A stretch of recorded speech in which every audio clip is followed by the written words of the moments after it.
আচ্ছা দেখো, বৃত্ত সংক্রান্ত যে এমসিকিউ গুলো আসবে, তো এখানে মনে করো একটা বৃত্ত, সেই বৃত্তে আমরা দুইটা পার্টে যদি আমরা বিভক্ত করি, উপরে যে চাপটা সেই চাপটা আমার বলা হয় অধিচাপ বা বড় চাপ, অধিচাপ। আর নিচে যে চাপটা সেটাকে বলা হয় উপচাপ। ঠিক আছে?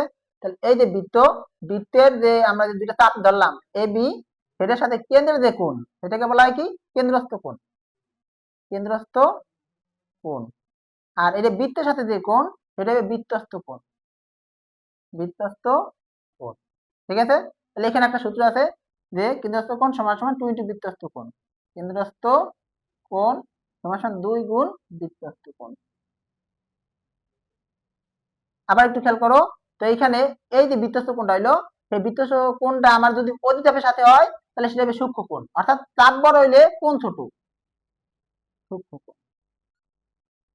আর দেখো এখানে যদি সেটা উপচাপের সাথে হয়, এই যে নিচে যে চাপটা সেটাকে বলা হয় উপচাপ, উপচাপের সাথে যদি হয় সেটা হবে কি? সেটা হবে স্থূলকোণ, কারণ আমার এই বরাবর লম্ব হইলে সেটা সাথে বড় হয়ে যায়, তাহলে এটাই হবে আমার স্থূলকোণ।